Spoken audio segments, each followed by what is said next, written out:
നമസ്കാരം. News at 6 PM ആരംഭിക്കുന്നു. തെരഞ്ഞെടുപ്പ് മുന്നിൽ കണ്ട് വമ്പൻ പ്രഖ്യാപനങ്ങളുമായി സർക്കാർ. ഇന്നത്തെ എല്ലാ വാർത്തകളും, ഇതുവരെയുള്ള എല്ലാ വാർത്തകളും സമഗ്രമായി നോക്കാം. ആദ്യം തലക്കെട്ടുകൾ.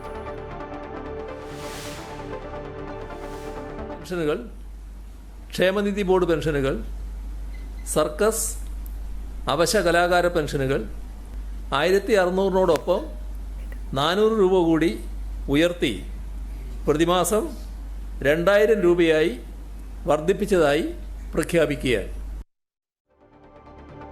തെരഞ്ഞെടുപ്പ് മുന്നിൽ കണ്ട് വമ്പൻ പ്രഖ്യാപനവുമായി സർക്കാർ. ക്ഷേമ പെൻഷൻ 2000 രൂപയാക്കി കൂട്ടിയത് 400 രൂപ. സ്ത്രീ സുരക്ഷയ്ക്കായി പുതിയ പദ്ധതി. പ്രതിമാസം 1000 രൂപ നൽകും. 33 ലക്ഷത്തിലേറെ വനിതകൾക്ക് സഹായം. ആശാവർക്കർമാരുടെ ഓണറേറിയം 1000 രൂപ കൂട്ടി.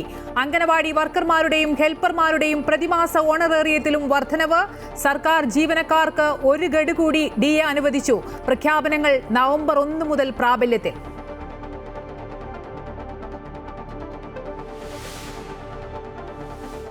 പദ്ധതിയുമായി ബന്ധപ്പെട്ട് നടപ്പാക്കുന്നത് സംബന്ധിച്ച് റിവ്യൂ നടത്താൻ തീരുമാനിച്ചിട്ടുണ്ട്. PM ശ്രീയിൽ CPIക്ക് വഴങ്ങി സർക്കാർ. പദ്ധതി പുനഃപരിശോധിക്കുമെന്ന് മുഖ്യമന്ത്രി. കേന്ദ്രത്തിന് കത്തയക്കും. പഠിക്കാൻ 7-അംഗ മന്ത്രിസഭാ ഉപസമിതിയെ നിയോഗിച്ചു. വിദ്യാഭ്യാസ മന്ത്രി അധ്യക്ഷൻ. റിപ്പോർട്ട് വരും വരെ തുടർ നടപടികൾ നിർത്തിവെക്കുമെന്ന് മുഖ്യമന്ത്രി. ഒത്തുതീർപ്പ് ഇടതുപക്ഷ ആശയത്തിന്റെയും മുന്നണിയുടെയും വിജയമെന്ന് ബിനോയ് വിശ്വം. തീരുമാനം ആത്മഹത്യാപരമെന്ന് BJP. പ്രതിഷേധവുമായി യുവജന സംഘടനകൾ.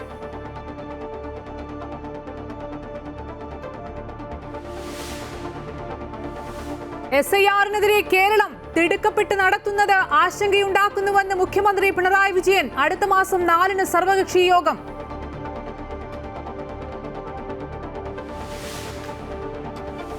കലൂർ സ്റ്റേഡിയം വിവാദത്തിൽ പ്രതിഷേധം ശക്തം. കായിക മന്ത്രിക്ക് കച്ചവട ലക്ഷ്യമെന്ന് ഹൈബി ഈഡൻ MP.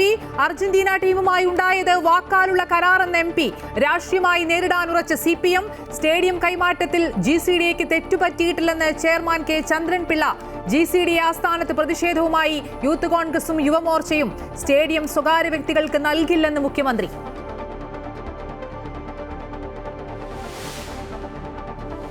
സംസ്ഥാനത്ത് SSLC ഹയർ സെക്കൻഡറി പരീക്ഷാ തീയതികൾ പ്രഖ്യാപിച്ചു. SSLC പരീക്ഷ മാർച്ച് 5-ന് തുടങ്ങി 30 വരെ. ഹയർ സെക്കൻഡറി പരീക്ഷ മാർച്ച് 6 മുതൽ 28 വരെ. ഇന്ത്യ ഓസ്ട്രേലിയ ആദ്യ T20 മഴയെ തുടർന്ന് ഉപേക്ഷിച്ചു. രണ്ടാം T20 മറ്റന്നാൾ. ചരിത്ര നേട്ടവുമായി രോഹിത് ശർമ്മ. കരിയറിൽ ആദ്യമായി ICC ഏകദിന റാങ്കിങ്ങിൽ ഒന്നാമതെത്തുന്ന ഏറ്റവും പ്രായം കൂടിയ ഇന്ത്യൻ താരം. വിശദമായി നോക്കാം. തെരഞ്ഞെടുപ്പ് മുന്നിൽ കണ്ട് വമ്പൻ പ്രഖ്യാപനങ്ങളുമായി സർക്കാർ. ക്ഷേമ പെൻഷൻ 400 രൂപ കൂട്ടി 2000 രൂപയാക്കി. നിലവിൽ ഏതെങ്കിലും സഹായം കിട്ടാത്ത സ്ത്രീകൾക്ക് പ്രതിമാസം 1000 രൂപ സ്ത്രീ സുരക്ഷാ പെൻഷൻ നൽകുമെന്നും യുവാക്കൾക്ക് സ്കോളർഷിപ്പ് നൽകുമെന്നും മുഖ്യമന്ത്രി അറിയിച്ചു. ആശാ വർക്കർമാരുടെ ഓണറേറിയം 1000 രൂപ കൂട്ടി. അംഗനവാടി വർക്കർമാരുടെയും ഹെൽപ്പർമാരുടെയും പ്രതിമാസ ഓണറേറിയം 1000 രൂപ വീതം കൂട്ടും. സാക്ഷരതാ പ്രേരക്മാരുടെ ഓണറേറിയം 1000-ആയി ഉയർത്തും. പ്രൈമറി ടീച്ചർമാരുടെയും ആയമാരുടെയും പ്രതിമാസ വരുമാനം 1000 രൂപ വർദ്ധിപ്പിക്കും. സാമൂഹ്യ സുരക്ഷാ പെൻഷനുകൾ, ക്ഷേമനിധി ബോർഡ് പെൻഷനുകൾ, സർക്കസ്, അവശ കലാകാര പെൻഷനുകൾ എന്നിവ നിലവിൽ പ്രതിമാസം 1600 രൂപയാണ്. ഇപ്പോൾ സർക്കാർ നിലവിലെ പ്രതിമാസ പെൻഷൻ 1600-നോടൊപ്പം 400 രൂപ കൂടി ഉയർത്തി പ്രതിമാസം 2000 രൂപയായി വർദ്ധിപ്പിച്ചതായി പ്രഖ്യാപിക്കുകയാണ്. പ്രതിവർഷം 2000 രൂപ മാസം പ്രതി കൊടുക്കുമ്പോൾ പ്രതിവർഷം ഏകദേശം 13,000 കോടി രൂപയാണ് ഈ ക്ഷേമ പെൻഷൻ വിതരണത്തിനായി സർക്കാർ നീക്കിവെക്കുന്നത്. ഒന്നാമത്തേത്, സ്ത്രീ സുരക്ഷയ്ക്ക് പുതിയ പദ്ധതി ആരംഭിക്കുന്നതാണ്. സാമൂഹ്യക്ഷേമ പദ്ധതികളിൽ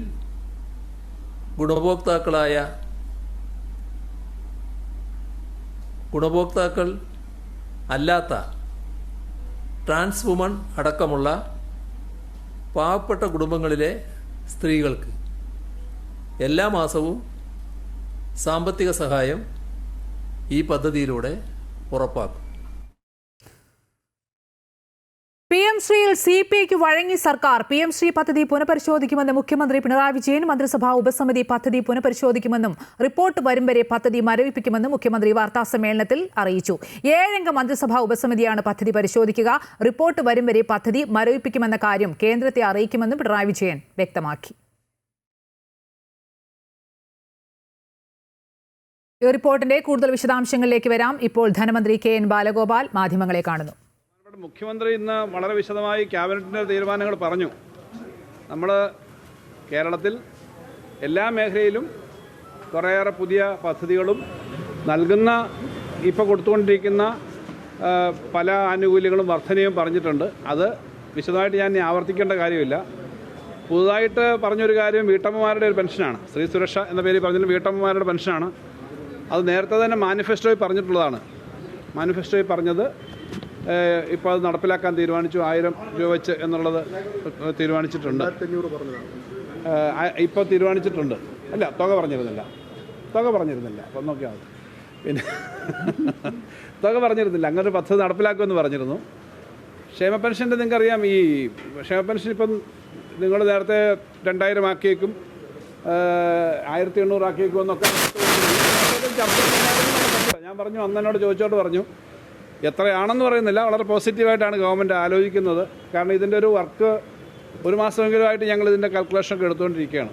അപ്പോൾ അത് ഇപ്പോൾ 2000 ആക്കി.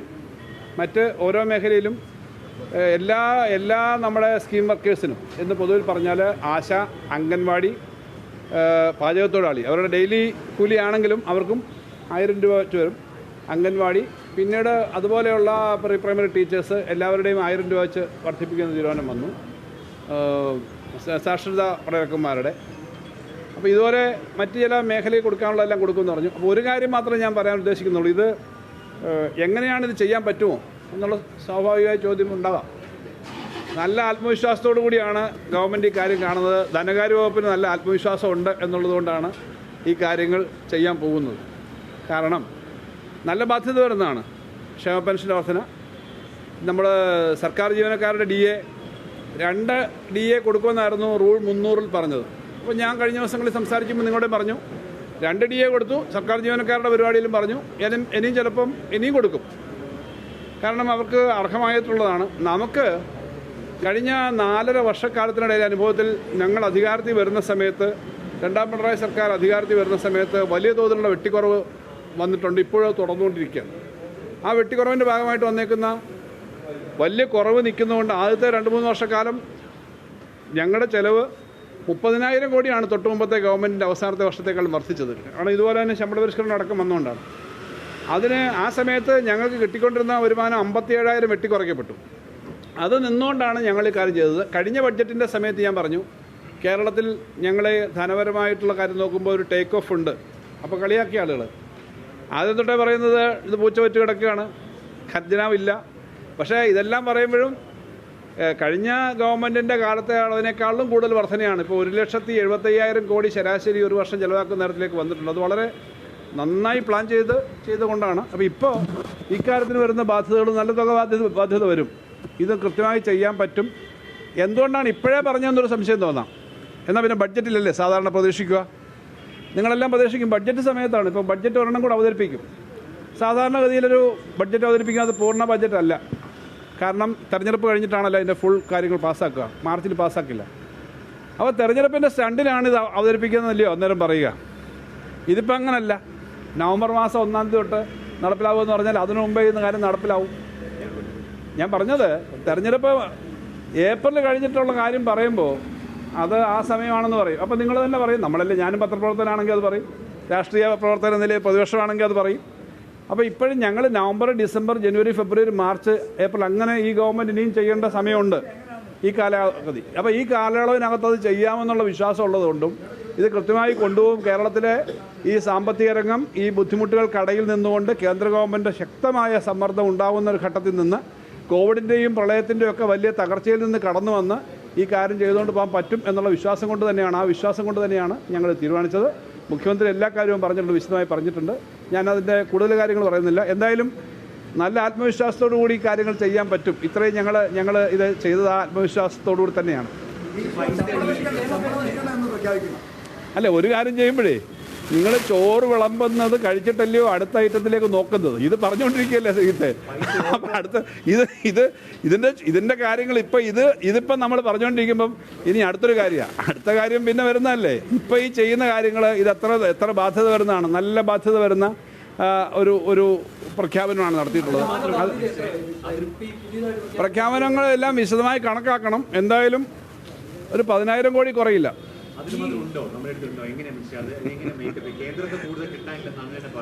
കേന്ദ്രത്തിൽ നിന്ന് കിട്ടാറുള്ളത് കിട്ടുന്നില്ല ഞാൻ പറയുന്നത്. അതായത് ഇപ്പോൾ നമ്മൾ ഏറ്റവും ഒടുവിലത്തെ സ്കൂൾ വിദ്യാഭ്യാസം, ആരോഗ്യം, ഇപ്പോൾ പൊതുവിതരണം, ഇങ്ങനെയൊക്കെ തന്നെ പലതും പെൻഡിങ്ങായി കിടക്കുന്നതിന് 10,000 കോടിക്ക് അടുത്തുണ്ട് കേട്ടോ.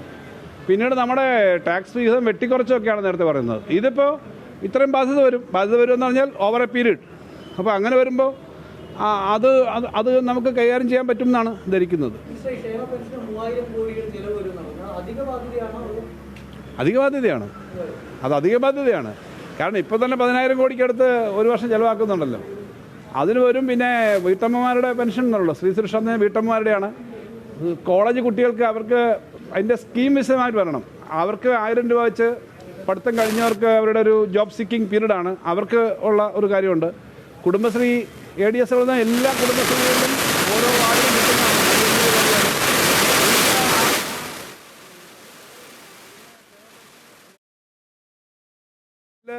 30 രൂപ. അതൊരു കാര്യം ഞാൻ പറയുകയാണ്, നെല്ലിൻ്റെ തറവിലയാണ് 30ആയിട്ട് നിശ്ചയിച്ചേക്കുന്നത്. ഞങ്ങളൊരിക്കലും ഈ ഗവൺമെൻറ് വന്നപ്പോൾ തൊട്ട് പറയുന്നുണ്ട് ഇൻസെൻറ്റീവായി കണക്ട് ചെയ്തല്ല അത് കൊടുക്കുന്നത്. ഇപ്പോൾ ഓരോ സമയത്തും കേന്ദ്ര ഗവൺമെൻറ് ഇത്രയും കൊടുക്കണമെന്നാണ് ഞങ്ങളുടെ ആഗ്രഹം. കേന്ദ്ര ഗവൺമെൻറ് എത്രയും തരാത്തതുകൊണ്ട് അവർ ഇടയ്ക്കിടയ്ക്ക് പ്രഖ്യാപിക്കുന്ന ഇൻസെൻറ്റീവ് ഉണ്ട്. ആ ഇൻസെൻറ്റീവ് ഇതിൽ നിന്ന് തട്ടിക്കുറയ്ക്കും. അതിന് യാതൊരു സംശയം വേണ്ട. കാരണം ഇപ്പം അവർ പ്രഖ്യാപിച്ച എല്ലാ തുകയെക്കാളും കൂടുതലാണ്. അതിനിയും നാളെ ഇനി ഒരു 50 പൈസ ഇൻസെൻറ്റീവ് പ്രഖ്യാപിക്കുമ്പോൾ അതനുസരിച്ച് കൂട്ടുകയല്ല. അത് ഞാൻ ആവർത്തിച്ച് പറയുകയാണ്. കാരണം ധനകാര്യമന്ത്രിയുടെ ഉത്തരവാദിത്വം ഉണ്ടെന്നുള്ളതുകൊണ്ട് ഞാൻ പറയുകയാണ്. അസംബ്ലിയിൽ ഇത് പറയാറുണ്ട്. ഇൻസെൻറ്റീവ് എത്ര വരട്ടെ, ഇപ്പം നെൽകൃഷിക്കാർക്ക് ഒരു 30 രൂപ കൊടുക്കണം. പിന്നെ മുഖ്യമന്ത്രി പറഞ്ഞ മറ്റൊരു കാര്യമുണ്ട്. ഈ നെല്ല് എടുക്കുന്നതുമായി ബന്ധപ്പെട്ട് കുറേയേറെ പ്രശ്നങ്ങളുണ്ട്. അതും കുറേയേറെ കാര്യങ്ങൾ ഇന്ന് സെറ്റിൽ ചെയ്തു. അതിന് നല്ല തുക ചിലവ് വരുന്നതാണ്. ആ സെറ്റിൽമെൻറ്റ് ഇന്നുണ്ടാക്കിയത് അവരുമായിട്ട് കൊടുക്കാനുള്ളതൊക്കെ.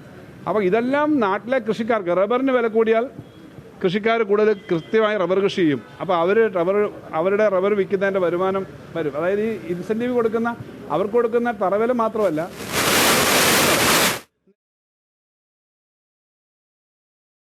തെരഞ്ഞെടുപ്പ് മുന്നിൽ കണ്ട് വൻ പ്രഖ്യാപനങ്ങളാണ് സർക്കാർ നടത്തിയിട്ടുള്ളത്. ക്ഷേമ പെൻഷൻ 400 രൂപ കൂട്ടി 2000 രൂപയാക്കി. ഇതെല്ലാം നവംബർ 1 മുതൽ നടപ്പാക്കും. സമസ്ത മേഖലകളിലും വലിയ പ്രഖ്യാപനങ്ങൾ നടത്തുമ്പോൾ സാധാരണ ഉയർന്ന ഒരു പൊതു ചോദ്യമുണ്ട്.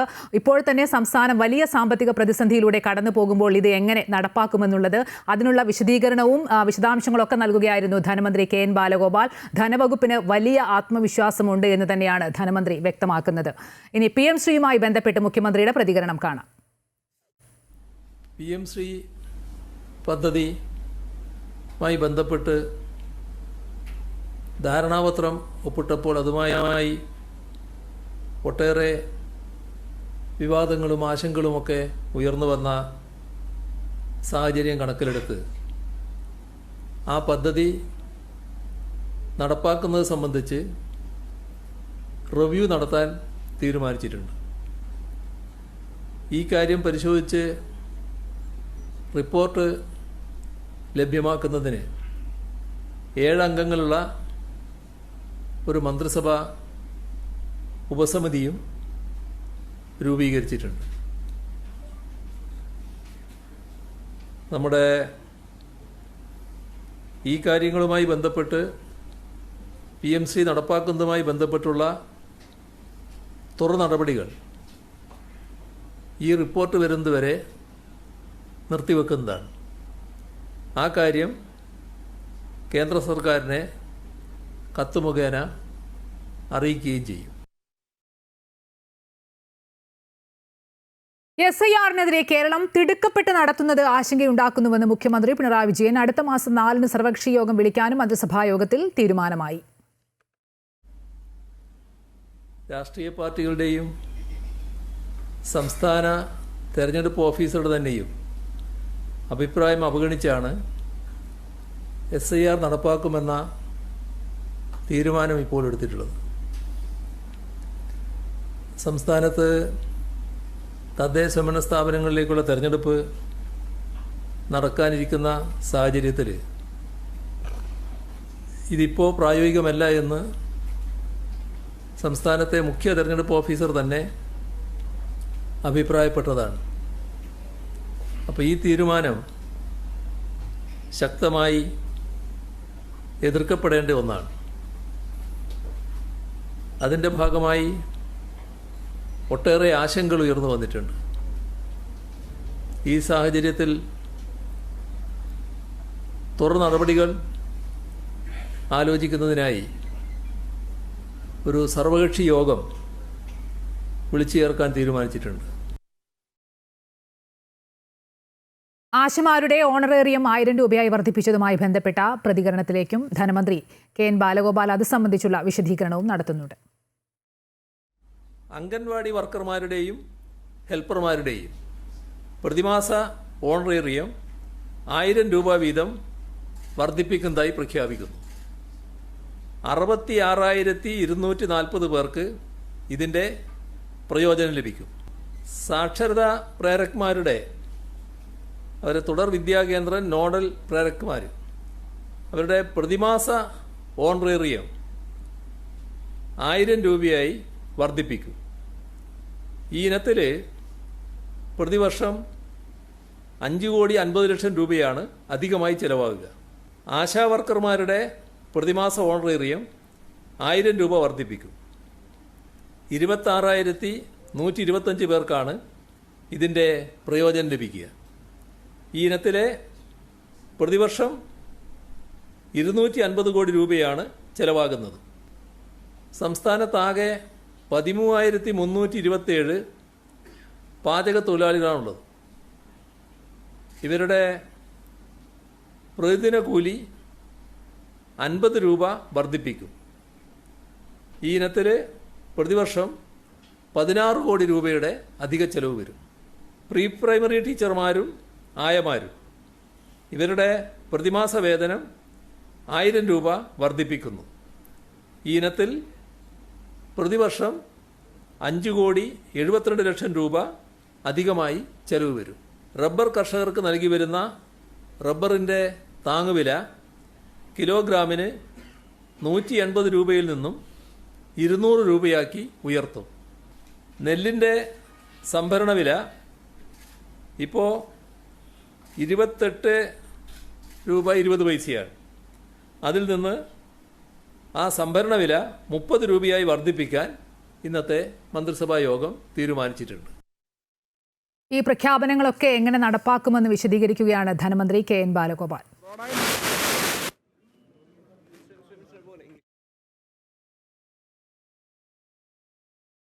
തെരഞ്ഞെടുപ്പ് മുന്നിൽ കണ്ട് വമ്പൻ പ്രഖ്യാപനങ്ങളാണ് സർക്കാർ നടത്തിയിട്ടുള്ളത്. ഇതിൽ ഏറ്റവും പ്രധാനം ക്ഷേമ പെൻഷൻ 400 രൂപ കൂട്ടി 2000 രൂപയാക്കി എന്നുള്ളതാണ്. ഇത് നേരത്തെ തന്നെ ധനവകുപ്പ് ഒരു സൂചന നൽകിയിരുന്നു. നിലവിൽ ഏതെങ്കിലും സഹായം കിട്ടാത്ത സ്ത്രീകൾക്ക് പ്രതിമാസം 1000 രൂപ സ്ത്രീ സുരക്ഷാ പെൻഷൻ നൽകുമെന്നും യുവാക്കൾക്ക് സ്കോളർഷിപ്പ് നൽകുമെന്നും മുഖ്യമന്ത്രി അറിയിച്ചു. ഏറ്റവും പ്രധാനപ്പെട്ട മറ്റൊരു കാര്യം ആശാ വർക്കർമാരുടെ ഓണറേറിയം 1000 രൂപ കൂട്ടിയിട്ടുണ്ട്. അതോടൊപ്പം തന്നെ അംഗനവാടി വർക്കർമാരുടെയും ഹെൽപ്പർമാരുടെയും പ്രതിമാസ ഓണറേറിയം 1000 രൂപ വീതം കൂട്ടും. കൂടുതൽ വിശദാംശങ്ങളുമായി അൻഫിലിറ്റ് ഡിസൂസ ചേരുന്നു. അൻഫിലിറ്റ്, ഒരു രാഷ്ട്രീയ സംഘർഷത്തിലൂടെ സംസ്ഥാനം കടന്നു പോകുമ്പോൾ അല്ലെങ്കിൽ ഒരു രാഷ്ട്രീയ വിവാദം നിൽക്കുമ്പോഴാണ് അതിനെയെല്ലാം അപ്രസക്തമാക്കിക്കൊണ്ട് ഒരു വമ്പൻ പ്രഖ്യാപനം സർക്കാരിൻ്റെ ഭാഗത്തുനിന്നുണ്ടാകുന്നത്. അതും ബജറ്റിന് തുല്യമായൊരു പ്രഖ്യാപനം. എന്തായാലും ആ പ്രഖ്യാപനം വളരെ പ്രധാനമാണ്, പ്രത്യേകിച്ച് തെരഞ്ഞെടുപ്പ് മുന്നിൽ കണ്ടുകൊണ്ടുള്ള. അതിലേക്ക് ആദ്യം വന്നാൽ എന്തൊക്കെയാണ്?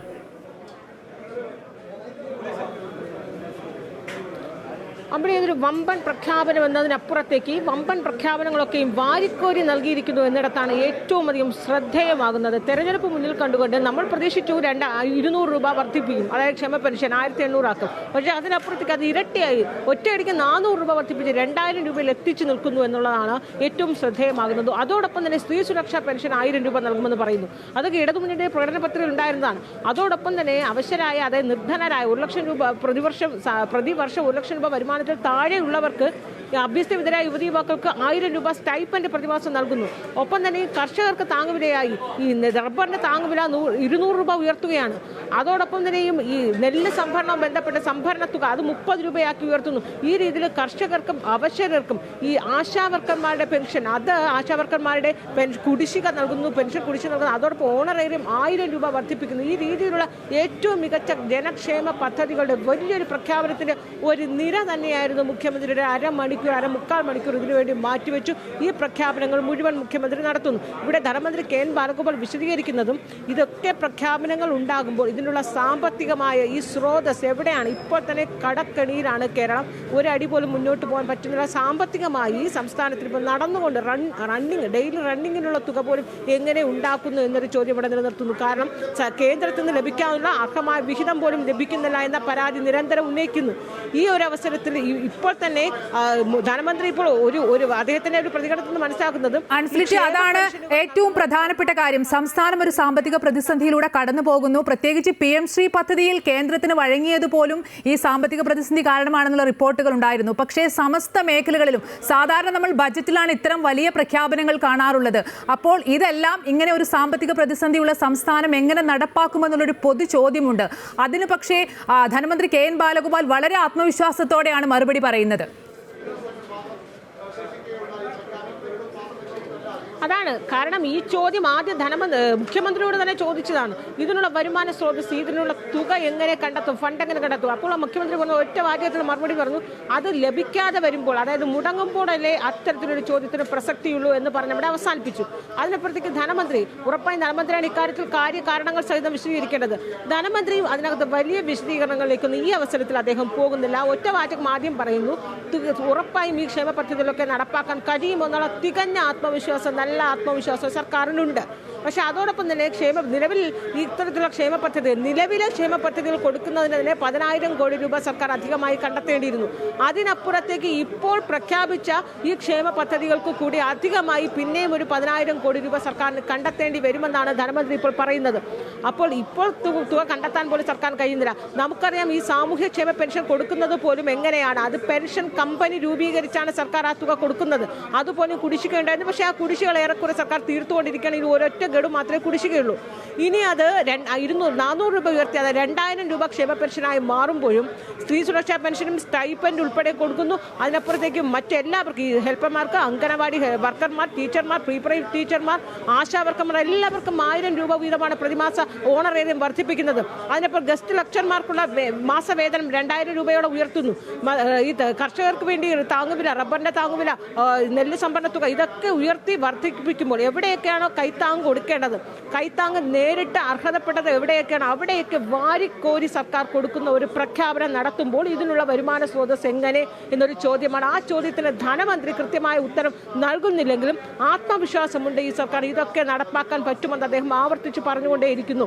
അപ്പോഴും കേന്ദ്രത്തെ പഴിചാരുന്നുണ്ട്. അത് ധനമന്ത്രി സ്ഥിരം കൃത്യമായി ആവർത്തിച്ചുകൊണ്ടേയിരിക്കുന്നതാണ്. ഇതുവരെ ഉണ്ടായിരുന്ന ഈ ഒരു വർഷം, ഈ ഒരു 5 വർഷത്തെ കണക്കെടുക്കുമ്പോൾ എത്രയാണ് കേന്ദ്രത്തിൽ നിന്ന് ലഭ്യമാകാതിരുന്നത്, അർഹമാണ്, അതിൻ്റെയൊക്കെ കണക്കുകൾ അദ്ദേഹം നിരത്തുമ്പോഴും ആ കണക്കുകൾക്കിടയിലും ഈ ബാധ്യതകൾക്കിടയിലും അദ്ദേഹം ഇതിനുള്ള 10,000 കോടി ഇനി എങ്ങനെ കണ്ടെത്തും, അതിനുള്ള വഴികളുണ്ട്, അതിനുള്ള ആത്മവിശ്വാസം സർക്കാരിനുണ്ട് എന്ന് തന്നെ പറഞ്ഞു വെക്കുന്നു. അതിനോടൊപ്പം അദ്ദേഹം പറഞ്ഞു, തെരഞ്ഞെടുപ്പ് മുന്നിൽ കണ്ടുള്ള ഒരു വാഗ്ദാനമോ അല്ലെങ്കിൽ പ്രഖ്യാപനമോ ഇതിനെ കാണരുത്, ഇത് ഏപ്രിൽ മുതൽ നടപ്പാക്കാൻ തീരുമാനിച്ചത് തന്നെയാണ്. ആ ഒരു ആത്മവിശ്വാസം കൊണ്ട് തന്നെയാണ് നവംബറിൽ ഇതൊക്കെ നടപ്പാക്കുമെന്ന് ഉറപ്പിച്ച് പറയുന്നത്.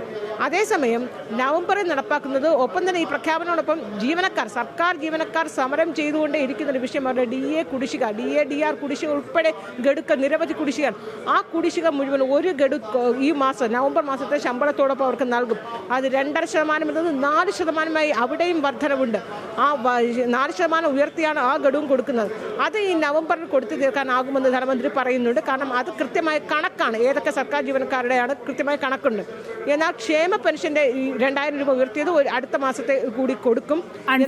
അപ്പോൾ മനസ്സിലാക്കേണ്ടത് തദ്ദേശ തെരഞ്ഞെടുപ്പ് മുന്നിൽ കണ്ടുകൊണ്ടുള്ള ഒരു പ്രഖ്യാപനമാണിത്. അത് നവംബർ 1 മുതൽ നടപ്പാക്കി തുടങ്ങും. നിയമസഭാ തെരഞ്ഞെടുപ്പിന് മുന്നോടിയായി ഇനിയും സർക്കാരിന്റെ ഭാഗത്തു നിന്ന് ജനപ്രിയ പ്രഖ്യാപനങ്ങൾ ഉണ്ടാകുമെന്ന് തന്നെയല്ലേ? ഉറപ്പാണ്, അതിനകത്ത് യാതൊരു സംശയമില്ല അമ്പിളി. കാരണം അതിനു മുൻപ് ഒരു മിനി ബജറ്റ് എന്തായാലും സർക്കാർ അവതരിപ്പിക്കും. ആ ബജറ്റ് ആ സമയത്ത് ഒരു പ്രഖ്യാപനം നമുക്ക് വീണ്ടും പ്രതീക്ഷിക്കാവുന്നത് തന്നെയാണ്.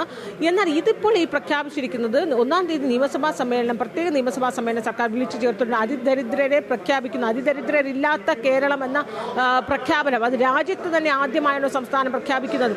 ഇങ്ങനെ ഒരു വമ്പൻ പ്രഖ്യാപനം അവിടെ നടത്തുമ്പോൾ അന്ന് രാവിലെ നിയമസഭാ പ്രത്യേക സമ്മേളനം ചേരുന്ന വേളയിൽ അവിടെ ഈ രീതിയിലുള്ള പ്രഖ്യാപനങ്ങൾ ഉണ്ടാകുമെന്ന് നമുക്കറിയാമായിരുന്നു. പക്ഷെ അതിന് മുന്നോടിയാണ് ഇന്ന് വാർത്താ സമ്മേളനം മുഖ്യമന്ത്രി അപ്രതീക്ഷിതമായി ആരും പ്രതീക്ഷിച്ചില്ല. ഇന്നത്തെ ക്യാബിനറ്റ് ശേഷം ഒക്കെ വാർത്താ സമ്മേളനം ഉണ്ടാകുന്നു. പക്ഷേ എന്തുകൊണ്ട് ഇപ്പോൾ ഈ പ്രഖ്യാപനത്തിലേക്ക് വന്നു? അതിൻ്റെ ഉത്തരമൊക്കെ എല്ലാവർക്കും അറിയാം. കാരണം ഇന്ന് ഈ ഉച്ചവരെയും ഉണ്ടായിരുന്നത് CPM CPI ഈ ഇടഞ്ഞു നിൽക്കുന്ന CPI എങ്ങനെ സർക്കാർ അനുനയിപ്പിച്ചു കൊണ്ടുപോകും, ആ അനുരഞ്ജനത്തിലേക്കായിരുന്നു. അത്തരത്തിലുള്ള രാഷ്ട്രീയ അന്തരീക്ഷം കലങ്ങി മറിയുന്ന അതാണ് ഏറ്റവും പ്രധാനം. ഇന്നത്തെ മന്ത്രിസഭാ യോഗത്തിന്റെ മറ്റൊരു പ്രത്യേകതയായിരുന്നു ഈ PM ശ്രീയിൽ മുഖ്യമന്ത്രി CPIക്ക് വഴങ്ങി എന്നുള്ളത്. മുഖ്യമന്ത്രി പല ചോദ്യങ്ങൾക്കും ഒഴിഞ്ഞു മാറുകയാണ് ചെയ്തത്. നിങ്ങളുടെ ചോദ്യങ്ങൾക്കെല്ലാം എൻ്റെ കയ്യിൽ ഉത്തരമുണ്ട്, പക്ഷേ CPIക്ക് വഴങ്ങിയെന്നും അതിലെ അതൃപ്തിയുമെല്ലാം മുഖ്യമന്ത്രിയുടെ വാക്കുകളിൽ പ്രകടമായിരുന്നില്ലേ? ഉറപ്പാണ് ശ്രീ അമ്പിളി. കാരണം അത് മുഖ്യമന്ത്രിയാണ്. നമുക്കറിയാം മുഖ്യമന്ത്രി പിണറായി വിജയൻ ഏതൊക്കെ ഘട്ടത്തിൽ ഏതൊക്കെ ഘടകകക്ഷികളോട് അല്ലെങ്കിൽ എന്തൊക്കെ നിലപാട് അദ്ദേഹം എടുക്കുമ്പോൾ അന്നൊക്കെ പിൻവാങ്ങുന്നു, അല്ലെങ്കിൽ അതിൽ നിന്ന് മുട്ടുമടക്കുകയോ അതിനകത്തൊരു വിശദീകരണം അദ്ദേഹം നൽകുന്നത് ഏതൊക്കെ ഘട്ടത്തിലാണെന്നൊക്കെ നമുക്ക് കൃത്യമായി അറിയാവുന്നതാണ്. ഒരിക്കൽ പോലും CPM പ്രതീക്ഷിച്ചിരുന്നില്ല CPIയുടെ ഭാഗത്തു നിന്ന് ഈ ഒരു നിലപാട് അല്ലെങ്കിൽ കടുത്ത ഒരു പിടിവാശി ഈ ഒരു വിഷയത്തിൽ CPI ഈ അവസാന ഘട്ടം വരെയും അതേ നിലപാട് ഉറച്ചു നിൽക്കുമെന്നൊരു ഘട്ടത്തിൽ പോലും CPM പ്രതീക്ഷിക്കുന്നില്ല. മുഖ്യമന്ത്രി തന്നെ നേരിട്ട് ചർച്ചയ്ക്ക് നടത്തിയിട്ട് പോലും അതിന് അനുനയം ഉണ്ടായില്ല. ദേശീയ തലത്തിൽ ചർച്ചകൾ നടന്നു, അനുനയം ഉണ്ടായില്ല. അവസാനം ക്യാബിനറ്റിൽ മന്ത്രിമാർ പങ്കെടുക്കുകയില്ല, മന്ത്രിമാർ ബഹിഷ്കരിക്കുന്നു എന്നുള്ളൊരു മുന്നറിയിപ്പ് അടിക്കടി നിരന്തരം കൊടുത്തുകൊണ്ടേയിരുന്ന ഒരു സാഹചര്യത്തിൽ അത് തികച്ചും വലിയൊരു കനത്ത ആഘാതമാകും മുന്നണിക്ക് ഉണ്ടാവുക എന്നൊരു തിരിച്ചറിവ്. ആ തിരിച്ചറിവിൽ തന്നെയാണ് മറ്റൊരു മാർഗവും ഇല്ലാതെ വന്നപ്പോൾ എല്ലാ ചർച്ചകളും അനുരഞ്ജന ചർച്ചകളും സമവായ ചർച്ചകളും ഒക്കെ അടഞ്ഞ സാഹചര്യം വന്നപ്പോഴാണ് CPIക്ക് മുന്നിൽ മുട്ടുമടക്കുന്ന ഒരു സുപ്രധാന തീരുമാനമെടുക്കുന്നു. PM ശ്രീ പദ്ധതിയിലെ ധാരണാപത്രത്തിൽ നിന്ന് പിൻവാങ്ങാനായി കേന്ദ്രത്തിന് കത്തയക്കാൻ തീരുമാനിക്കുന്നു. ആ തീരുമാനം അങ്ങനെ ഉണ്ടായി. AK സെന്ററിൽ അനുരഞ്ജന ചർച്ചയ്ക്കായി CPI നേതാക്കന്മാർ വരുന്നു. അവിടെ ചർച്ച നടത്തി അത് അവസാനിപ്പിച്ച് ഒത്തുതീർപ്പ് ഫോർമുല ഉണ്ടായി. ആ ഫോർമുല CPIക്കും CPMനും അനുയോജ്യമായ ഫോർമുല, CPMനെന്ന് പറയാൻ പറ്റില്ല, CPIക്ക് അനുയോജ്യമായ രീതിയിൽ ഒരു ഒത്തുതീർപ്പ് ഫോർമുല അത് CPI അംഗീകരിക്കുന്നു. അതോടുകൂടി 3:30 ചേർന്ന മന്ത്രിസഭാ യോഗത്തിൽ മന്ത്രിമാർ പങ്കെടുക്കുന്നു.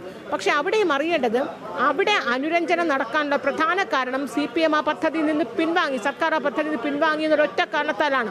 ഇത് ഉറപ്പാണ്. മന്ത്രിസഭാ യോഗത്തിന് ശേഷം മുഖ്യമന്ത്രി മാധ്യമങ്ങൾ കാണുമ്പോൾ ആദ്യത്തെ ചോദ്യം അതായിരിക്കുമെന്ന് എല്ലാവർക്കും അറിയാമായിരുന്നു.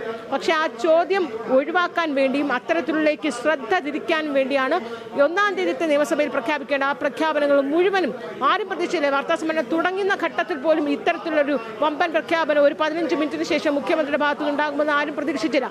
എന്നാൽ അതിനുശേഷം ഈ വാർത്തയുടെ ഫോക്കസ് തന്നെ മാറുകയാണ്. വലിയ രീതിയിലുള്ള വാരിക്കോരി ജനകീയ പ്രഖ്യാപനങ്ങൾ മുഖ്യമന്ത്രി പ്രഖ്യാപിക്കുകയും ചെയ്യുന്നു തെരഞ്ഞെടുപ്പ് മുന്നിൽ കണ്ട്. അതിനുശേഷം PM ശ്രീ ചോദിക്കുമ്പോൾ മുഖ്യമന്ത്രി പറയുന്നു, നിങ്ങൾക്ക് CPIയുടെ മുന്നിൽ മുട്ടുമടക്കിയോ അല്ലെങ്കിൽ ഏകപക്ഷീയ മന്ത്രിസഭയുടെ എടുത്ത തീരുമാനം ആരും അറിയാതെ പോയി വെപ്രാളത്തിൽ ഒപ്പിടേണ്ടതിന്റെ കാരണം എന്താണ്? വർഷങ്ങളായി എതിർത്തുകൊണ്ടുന്ന നയത്തിൽ നിന്നുള്ള വ്യതിചലനമല്ല. ഇത്തരത്തിലുള്ള ആവർത്തിച്ചുള്ള ചോദ്യങ്ങൾക്കൊക്കെ മുഖ്യമന്ത്രി പറയുന്നത് ഇതിനൊക്കെ മറുപടി എൻ്റെ കയ്യിലുണ്ട്. പക്ഷേ CPIയുമായി ഒരു അനുനയത്തിൽ ഒരു ധാരണയിൽ എത്തിയിരിക്കുകയാണ്. ആ ധാരണയിൽ എത്തിയൊരു സാഹചര്യത്തിൽ അതിന്റെ വിശദാംശങ്ങളിലേക്ക് കടക്കുന്നില്ല. ഒരുപക്ഷെ അതിന്റെ വിശദാംശങ്ങളിലേക്ക് കടക്കുകയാണെങ്കിൽ മുഖ്യമന്ത്രി കാര്യകാരണങ്ങൾ സഹിതമൊക്കെ വിശദീകരിക്കും. അങ്ങനെ ഉണ്ടാകുക ഏതെങ്കിലും ഒരു ഘട്ടത്തിൽ CPIയുമായി ഇപ്പോൾ ഉണ്ടാകുന്ന ധാരണ ഏതെങ്കിലും രീതിയിൽ പ്രകോപനത്തിലേക്ക് പോകാതിരിക്കാൻ വേണ്ടി തന്നെയാണ് ആ വിശദീകരണങ്ങളിലേക്ക് മുഖ്യമന്ത്രി പോകുന്നില്ല. ഉറപ്പാണ് അത്തരത്തിലുള്ള ചർച്ചകൾ അവസാനിപ്പിക്കുക, അത് തന്നെയായിരുന്നു ലക്ഷ്യമിട്ടത്. അതുകൊണ്ട് തന്നെയാണ് ആ പ്രഖ്യാപനങ്ങളൊക്കെ തന്നെ ഈ വാർത്താ സമ്മേളനത്തിൽ നടത്തുകയും ഇതിന്റെ ശ്രദ്ധ മുഴുവൻ ജനകീയ പ്രഖ്യാപനങ്ങളും ജനകീയ പദ്ധതികളിലേക്കും ക്ഷേമ പെൻഷൻ 400 രൂപ 2000 രൂപ ക്ഷേമ പെൻഷൻ ഉയർത്തിയ തീർച്ചയായും PM ശ്രീ പദ്ധതി പുനഃപരിശോധിക്കുമെന്ന് മുഖ്യമന്ത്രി വ്യക്തമാക്കിയതോടെ ആ ചർച്ചയ്ക്ക് അവസാനമായി എന്ന് തന്നെയാണ് മനസ്സിലാക്കുന്നത്. മന്ത്രിസഭാ ഉപസമിതി പദ്ധതി പുനഃപരിശോധിക്കുമെന്നും റിപ്പോർട്ടും വരും വരെ പദ്ധതി മരവിപ്പിക്കുമെന്നും മുഖ്യമന്ത്രി അറിയിച്ചു. 7-അംഗ മന്ത്രിസഭാ ഉപസമിതിയാണ് ഈ പദ്ധതി സംബന്ധിച്ച് പരിശോധിക്കുക. റിപ്പോർട്ട് വരും വരെ പദ്ധതി മരവിപ്പിക്കും. വിദ്യാഭ്യാസ മന്ത്രിയായിരിക്കും ഈ ഉപസമിതിയുടെ ചെയർമാൻ. വിശദാംശങ്ങൾ നൽകുകയായിരുന്നു അൻഫ്രി ഡിസൂസ. ഈ PM ശ്രീയിലുണ്ടായ സമവായം വിജയത്തിന്റെയോ പരാജയത്തിന്റെയോ വിഷയമല്ലെന്നും ഇടതുപക്ഷ ആശയത്തിന്റെയും മുന്നണിയുടെയും വിജയമാണെന്ന് CPI സംസ്ഥാന സെക്രട്ടറി ബിനോയ് വിശ്വവും പ്രതികരിച്ചു. അങ്ങനെ വിജയത്തിന്റെയോ പരാജയത്തിന്റെയോ കണക്കെടുക്കാൻ CPI ഇല്ല. CPI പറയും വിജയത്തിന്റെ കാര്യമാണ് പറയേണ്ടതെങ്കിൽ ഈ വിജയം LDFന്റെ വിജയമാണ്, ഇടതുപക്ഷ ഐക്യത്തിന്റെ വിജയമാണ്. ഇടതുപക്ഷ ആശയത്തിൻ്റെയും രാഷ്ട്രീയത്തിൻ്റെയും വിജയമാണ്.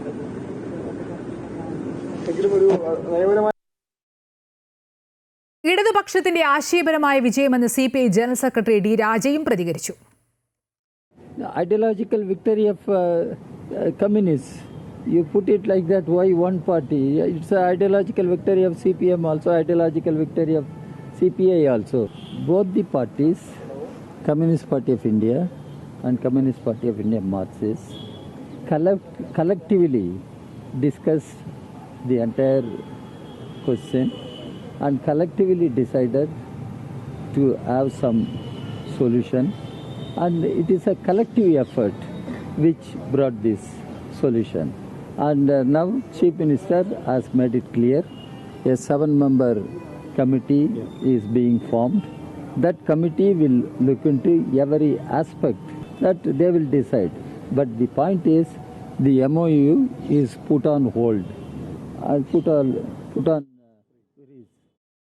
PM ശ്രീയിൽ പ്രതിഷേധിക്കേണ്ടത് കേന്ദ്ര സർക്കാരിനെതിരെയാണെന്ന് CPM കേന്ദ്ര കമ്മിറ്റി അംഗം EP ജയരാജൻ.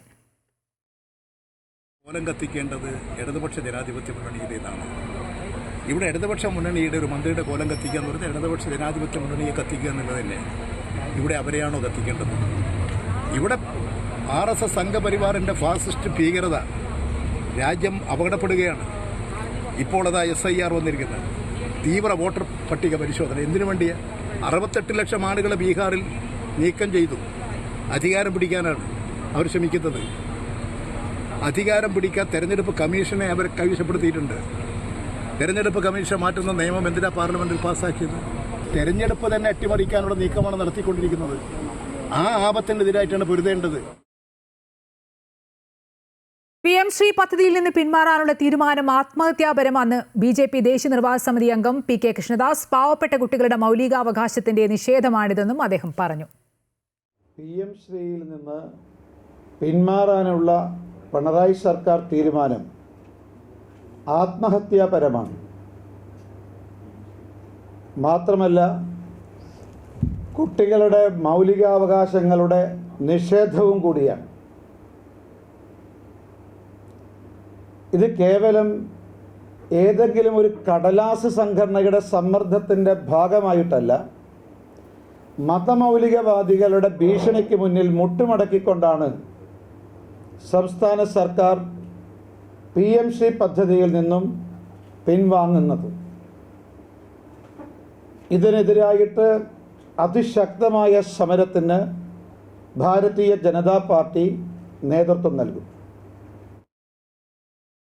കോഴിക്കോട് മുക്കം ഹൈസ്കൂളിൽ KSU MSF പ്രതിഷേധം. PM ശ്രീ സംസ്ഥാനത്ത് നടപ്പാക്കുന്നതിൽ പ്രതിഷേധിച്ച് സംസ്ഥാന വ്യാപകമായി വിദ്യാഭ്യാസ ബന്ദ് നടത്തി. ഇതിന്റെ ഭാഗമായാണ് പ്രതിഷേധവുമായി KSU MSF പ്രവർത്തകർ എത്തിയത്. തുറന്ന് പ്രവർത്തിച്ച മുക്കം ഹയർ സെക്കൻഡറി സ്കൂൾ അടയ്ക്കണമെന്നാവശ്യപ്പെട്ട് പ്രവർത്തകർ സ്കൂൾ ഓഫീസ് ഉപരോധിച്ചു.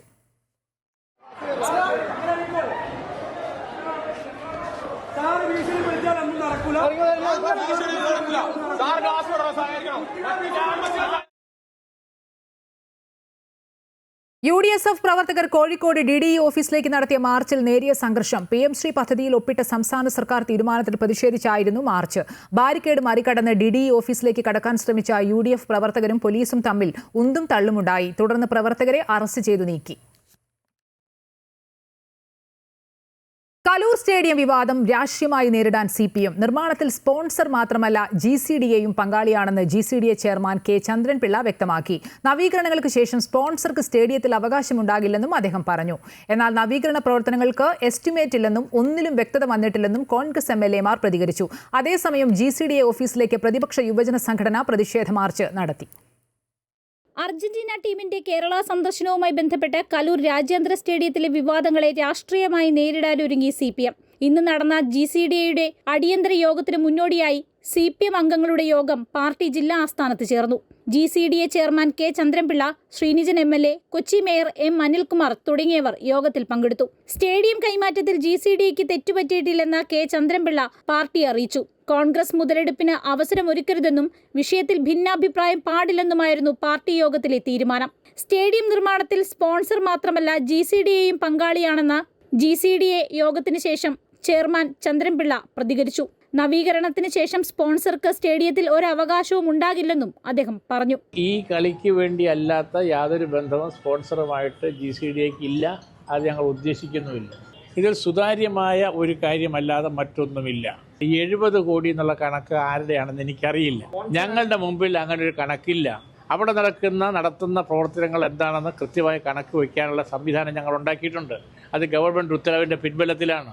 GCDA കൗൺസിൽ യോഗത്തിൽ കോൺഗ്രസ് MLA-മാരായ TJ വിനോദ്, ഉമാ തോമസ് എന്നിവർ പങ്കെടുത്തു. നവീകരണത്തിന് എസ്റ്റിമേറ്റ് ഇല്ലെന്നും ഒരു കാര്യത്തിലും വ്യക്തത വന്നിട്ടില്ലെന്നും TJ വിനോദ് MLA പ്രതികരിച്ചു. എന്തെല്ലാം വർക്കുകളാണ് ചെയ്യേണ്ടത്, ആ വർക്കുകൾക്കൊരു റഫ് കോസ്റ്റ് എസ്റ്റിമേറ്റ് ഉണ്ടാവണമല്ലോ. ആ എസ്റ്റിമേറ്റ് പ്രകാരം എത്ര രൂപയാണ് എന്നതിനെ സംബന്ധിച്ച് ഒരു ധാരണയും ഇതുവരെ GCDAക്ക് ഉണ്ടായിട്ടില്ല. ഒരു ക്ലെയിമും കരാറുകാരന് ഉണ്ടാകില്ല എന്നാണ് ചെയർമാൻ ഞങ്ങൾക്ക് തന്ന ഉറപ്പ്. അപ്പോൾ ഇതൊന്നും ഒരു സുതാര്യതയില്ലാതെ പോകുന്ന കാര്യം വളരെ ആശങ്കാപൂർവ്വം ജനറൽ കൗൺസിലിൽ ഞങ്ങൾ ഉന്നയിച്ചിട്ടുണ്ട്. അതേസമയം GCDA ഓഫീസിലേക്ക് യുവമോർച്ചയും യൂത്ത് കോൺഗ്രസും പ്രതിഷേധം നടത്തി. കായിക മന്ത്രിയുടെ കോലം കത്തിച്ചുകൊണ്ടായിരുന്നു യുവമോർച്ചയുടെ പ്രതിഷേധം. അർജന്റീന ജേഴ്സി അണിഞ്ഞായിരുന്നു യൂത്ത് കോൺഗ്രസിന്റെ പ്രതിഷേധം. അമൃത ന്യൂസ്, കൊച്ചി. കായിക മന്ത്രിക്കെതിരെ ആരോപണവുമായി എറണാകുളം MP ഹൈബി ഈഡൻ. മന്ത്രിക്ക് കച്ചവട ലക്ഷ്യമാണുള്ളത്. അർജന്റീന ടീമുമായി വാക്കാലുള്ള കരാർ മാത്രമേ ഉണ്ടായിട്ടുള്ളൂവെന്നും ഹൈബി ഈഡൻ അഭിപ്രായപ്പെട്ടു. മെസ്സി വരുമെന്ന പ്രചാരണത്തിന് പിന്നിൽ CPM-നും സാമ്പത്തിക ലക്ഷ്യമുണ്ടെന്ന് കോൺഗ്രസ് നേതാക്കൾ ആരോപിക്കുന്നു. മെസ്സിയും അർജന്റീന ടീമും കേരളത്തിൽ വരുമെന്ന പ്രചാരണത്തിന് പിന്നിൽ സാമ്പത്തിക ലക്ഷ്യം മാത്രമാണ് ഉണ്ടായിരുന്നതെന്നാണ് ഹൈബി ഈഡന്റെ ആരോപണം. കായിക മന്ത്രിക്ക് സ്പോർട്സിനേക്കാൾ ഉപരി കച്ചവട ലക്ഷ്യമാണ് ഉള്ളത്. സ്പോൺസറെ കണ്ടെത്തിയത് എങ്ങനെയെന്ന് വിശദമാക്കണം. GCDAയുടെ കരാറുകാരെയും ഉദ്യോഗസ്ഥരെയും ആദ്യ ദിനം തന്നെ അകറ്റി നിർത്തിയാണ് കലൂർ സ്റ്റേഡിയത്തിൽ നിർമ്മാണ പ്രവൃത്തികൾ നടത്തിയത്. 70 കോടി പോയിട്ട് 70 ലക്ഷത്തിന്റെ പ്രവൃത്തികൾ പോലും സ്റ്റേഡിയത്തിൽ നടന്നിട്ടില്ലെന്നും ഹൈബി ഈഡൻ MP ആരോപിച്ചു. ഈ പറയുന്ന വേർബൽ എഗ്രിമെന്റ് അല്ലാതെ ഒരു തുണ്ട് കടലാസിൽ എഴുതി നൽകിയിട്ടില്ല, ടേംസ് ആൻഡ് കണ്ടീഷൻസ് എഴുതി നൽകിയിട്ടില്ല എന്നുള്ളതാണ്. അങ്ങനെ യാതൊന്നും ഇവിടെ ഉണ്ടായിട്ടില്ല. നമ്മുടെ ബഹുമാനപ്പെട്ട കായിക വകുപ്പ് മന്ത്രി എന്ന് പറയുന്നത് ഈസ് എ ബിസിനസ്മാൻ. അദ്ദേഹം ഒരു ബിസിനസ്സുകാരനാണ്. അദ്ദേഹത്തിന് സ്പോർട്സിനേക്കാൾ കൂടുതൽ ബിസിനസ് ഇൻട്രസ്റ്റ് ഇതിലുണ്ട് എന്ന് ഞങ്ങൾ സംശയിക്കുന്നു, ഞങ്ങൾ വിശ്വസിക്കുന്നു. അതില്ല എന്ന് തെളിയിക്കേണ്ടത് അദ്ദേഹത്തിന്റെ ഉത്തരവാദിത്തമാണ്. CPIM ജില്ലാ കമ്മിറ്റിയുടെ പങ്കോടെയാണ് ക്രമക്കേട് നടന്നതെന്ന് DCC പ്രസിഡന്റ് മുഹമ്മദ് ഷിയാസും ആരോപിച്ചു. ഈ സാമ്പത്തിക ആരോപണങ്ങൾ ഉന്നയിക്കപ്പെടുമ്പോൾ ഇതിൽ പണം കിട്ടിയിട്ടുള്ളത് CPM-ന്റെ ജില്ലാ കമ്മിറ്റിക്കുമുണ്ട്. അല്ലെങ്കിൽ ഇന്നലെ രാഷ്ട്രീയ പ്രേരിതമായിട്ടുള്ള ഒരു ആരോപണം കോൺഗ്രസിനെതിരായി CPM ഉന്നയിക്കുമായിരുന്നില്ല. എന്തിനു വേണ്ടിയിട്ടാണ് CPM-ന്റെ ഒരു ഫ്രാക്ഷൻ GCDA കൗൺസിൽ യോഗം കൂടുന്നതിന് മുമ്പായി വിളിച്ചു ചേർത്തത്?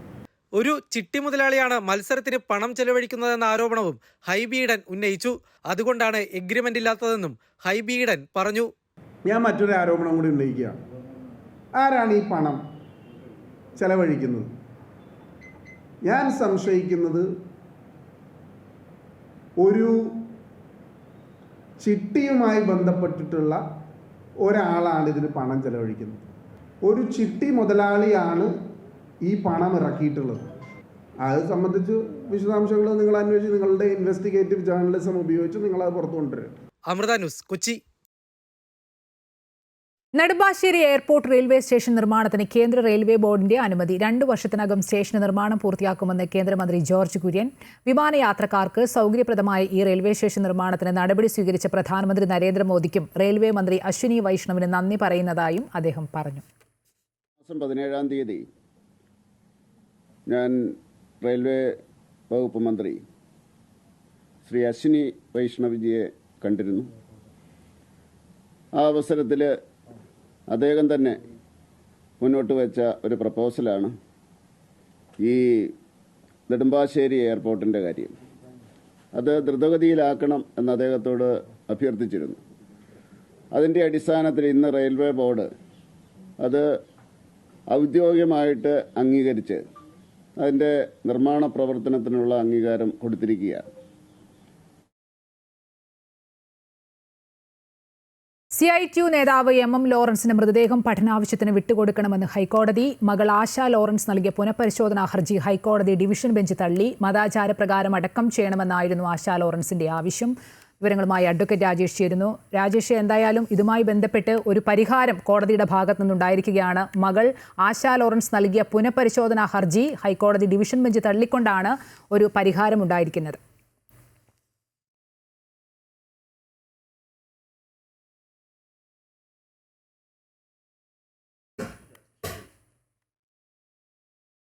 CITU നേതാവ് MM ലോറൻസിന് മൃതദേഹം പഠനാവശ്യത്തിന് വിട്ടുകൊടുക്കണമെന്ന് ഹൈക്കോടതി. മകൾ ആശാ ലോറൻസ് നൽകിയ പുനഃപരിശോധനാ ഹർജി ഹൈക്കോടതി ഡിവിഷൻ ബെഞ്ച് തള്ളിയിരിക്കുകയാണ്. മതാചാരപ്രകാരം അടക്കം ചെയ്യണമെന്നായിരുന്നു ആശാ ലോറൻസിന്റെ ആവശ്യം.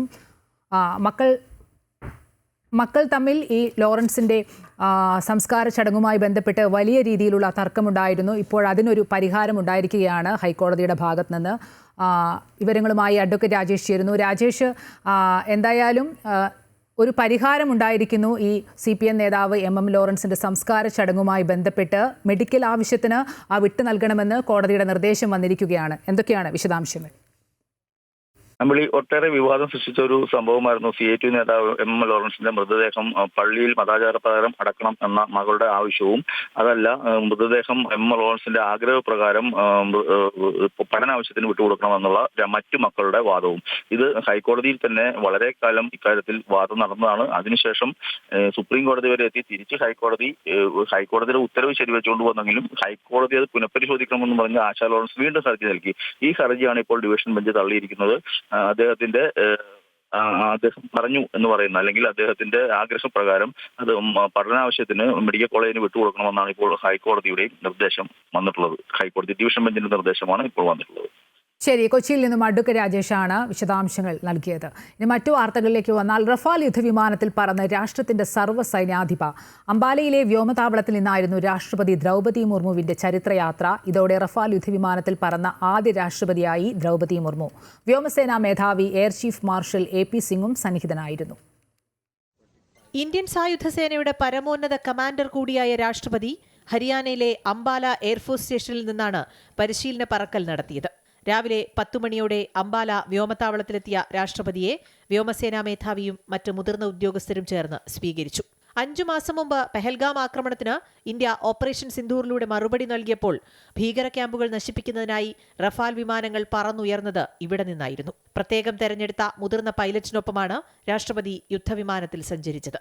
17-ാം നമ്പർ സ്ക്വാഡ്രനായ ഗോൾഡൻ ആരോസിന്റെ commanding officer group captain Amit ഗഹാനിയായിരുന്നു പൈലറ്റ്. ഇത് 2ാം തവണയാണ് രാഷ്ട്രപതി ദ്രൗപദി മുർമു യുദ്ധവിമാനത്തിൽ സഞ്ചരിക്കുന്നത്. നേരത്തെ 2023 ഏപ്രിൽ 8-ന് സുഖോയ് 30 വിമാനത്തിലും രാഷ്ട്രപതി സഞ്ചരിച്ചിരുന്നു. പോർവിമാനത്തിൽ പറക്കുന്ന 3ാമത്തെ ഇന്ത്യൻ രാഷ്ട്രപതിയും 2ാമത്തെ വനിതാ രാഷ്ട്രപതിയുമാണ് ദ്രൗപദി മുർമു. റഫാലിൽ പറക്കുന്ന ആദ്യ ഇന്ത്യൻ രാഷ്ട്രപതിയാണ് ദ്രൗപദി മുർമു. മുൻ രാഷ്ട്രപതിമാരായ ഡോക്ടർ APJ അബ്ദുൽ കലാം 2006 ജൂണിൽ പുനെയിൽ നിന്ന് സുഖോയ് 30-ൽ പറന്നിരുന്നു. പ്രതിഭ പാട്ടീൽ 2009 നവംബറിൽ പൂനെയിൽ നിന്ന് തന്നെ സുഖോയ് 30-ൽ പറന്നു. റഫാലിലും വ്യോമസേനയിലുമുള്ള രാഷ്ട്രത്തിന്റെ വിശ്വാസം അടിവരയിടുന്നതാണ് രാഷ്ട്രപതി ദ്രൗപദി മുർമുവിന്റെ കന്നിപ്പറക്കൽ. പാക് അതിർത്തി പ്രദേശത്തിന് സമീപം ഇന്ത്യയുടെ സൈനികാഭ്യാസം നടക്കാൻ ദിവസങ്ങൾ മാത്രം ബാക്കി നിൽക്കെയാണ് രാഷ്ട്രപതിയുടെ പറക്കൽ എന്നതും ശ്രദ്ധേയമാണ്. News desk Amrita TV. 38-ാം വയസ്സിൽ ചരിത്ര നേട്ടം സ്വന്തമാക്കി രോഹിത് ശർമ്മ. കരിയറിൽ ആദ്യമായി ICC ഏകദിന റാങ്കിങ്ങിൽ രോഹിത് 1-ാം സ്ഥാനം സ്വന്തമാക്കി. ഓസ്ട്രേലിയക്കെതിരായ ഏകദിന പരമ്പരയിലെ പ്രകടനമാണ് രോഹിത്തിനെ 1-ാം സ്ഥാനത്ത് എത്തിച്ചത്. 7 മാസത്തെ ഇടവേളയ്ക്ക് ശേഷം ഇന്ത്യൻ ജേഴ്സി അണിഞ്ഞ് കളത്തിലിറങ്ങിയ രോഹിത്തിനെ തേടിയെത്തിയത് ചരിത്ര നേട്ടം. ഏകദിന റാങ്കിങ്ങിൽ 1-ാം സ്ഥാനത്തെത്തുന്ന ഏറ്റവും പ്രായം കൂടിയ ഇന്ത്യൻ താരമായി രോഹിത്. ഓസ്ട്രേലിയക്കെതിരായ ഏകദിന പരമ്പരയിലെ മികച്ച പ്രകടനമാണ് രോഹിത്തിന് ഈ നേട്ടം സമ്മാനിച്ചത്. ഓസ്ട്രേലിയക്കെതിരായ ആദ്യ മത്സരത്തിൽ 8 റൺസിന് പുറത്തായെങ്കിലും പിന്നീട് വെടിക്കെട്ട് ബാറ്റിംഗുമായി തിരിച്ചെത്തുകയായിരുന്നു. ഓവലിൽ നടന്ന 2ാം ഏകദിനത്തിൽ 73 റൺസ് നേടി. പിന്നീട് സിഡ്നിയിൽ 125 പന്തിൽ നിന്ന് 121 റൺസുമായി മിന്നും പ്രകടനം. അങ്ങനെ 781 പോയിന്റുകളുമായി രോഹിത് ഏകദിന റാങ്കിങ്ങിൽ 1-ാം സ്ഥാനത്തെത്തി. ഇന്ത്യൻ ക്യാപ്റ്റൻ ശുഭ്മാൻ ഗില്ലിനെ മറികടന്നാണ് രോഹിത് ശർമ്മ 1-ാം സ്ഥാനത്തേക്ക് ഉയർന്നത്. ഏകദിന റാങ്കിങ്ങിൽ 1-ാം സ്ഥാനത്തെത്തുന്ന 5ാമത്തെ ഇന്ത്യൻ താരമാണ് രോഹിത്.